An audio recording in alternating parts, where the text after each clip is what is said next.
So Kerry's a film scholar, and I was a media scholar. We both taught at university. And we're also cinephiles. We're movie fans from way back. So when we moved to Creston, and we're blown away by the environment and just really how cool it is here. And we got sitting around thinking, well, wouldn't it be cool to make a movie at some point? And so we quickly dreamed up this idea of The Orchard. I mean, the scripting of it was Kerry's work. Just a lot of natural factors fell into place, so we found ourselves making a movie.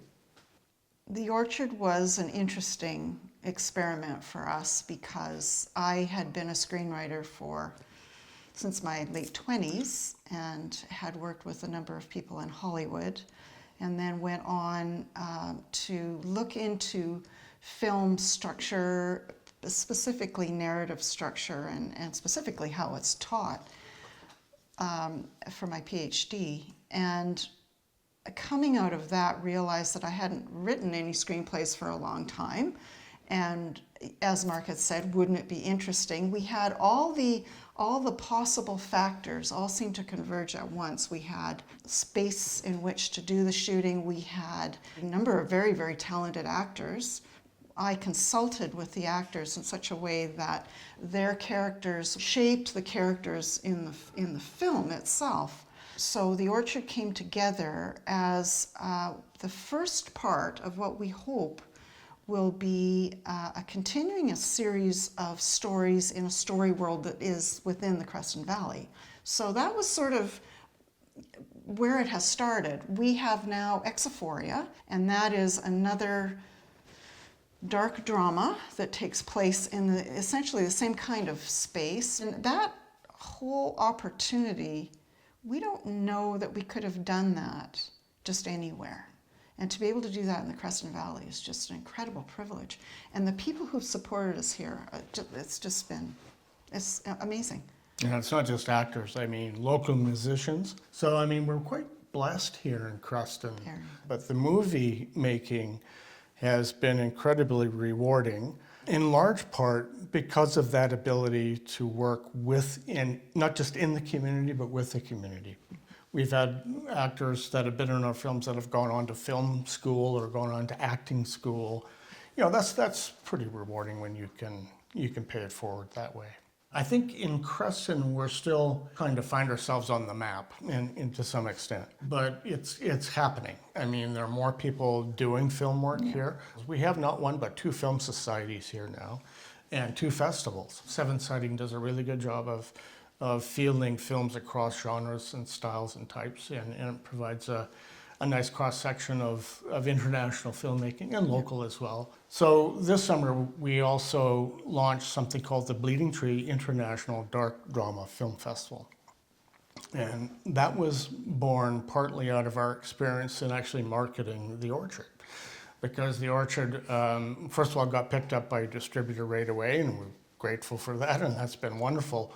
But it's interesting, when the film was reviewed, the only place that our distributor could really kind of slot it was in horror. But horror fans are horror fans. They don't like to compromise. And so The Orchard did not fare well. In some cases, yes, but generally did not fare well with reviewers.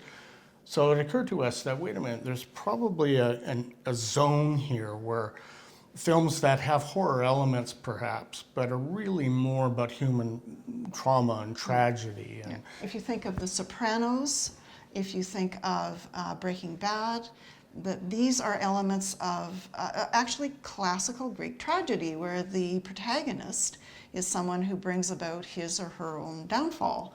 And there are aspects of that in dark drama as well. And sometimes they merge into horror.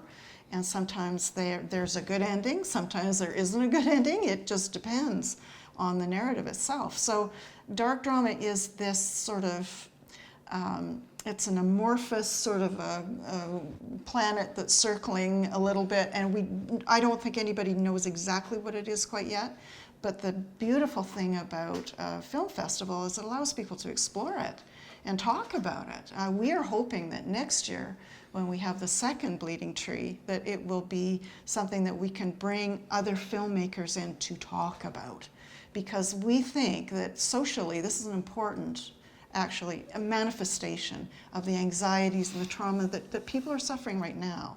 And filmmakers as artists are dealing with this, they're exploring it, and it's important. One of the things that we discovered in doing Bleeding Tree, we approached it as filmmakers doing a festival, working with other filmmakers. And they could tell that. And so going forward, we're looking forward to expanding out that community, and groups like KSBI are an essential part of that. We were incredibly gratified to see the submissions, not just the submissions of films we got, but filmmakers then communicating with us and telling us, oh my God, we've been looking all over for a festival like this. Or we are delighted to be showing our film at your festival. And it was one filmmaker said, even bold enough to even call it dark drama.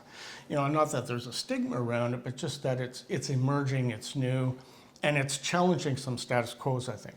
Yeah. So dark drama is not exactly horror, as Mark had said, and it's not exactly tragedy, but it is a kind of a hybrid of tragedy. There is an exploration of trauma, of people going through various forms of trauma, and how they deal with it, how they come out the other end. It's a really interesting time.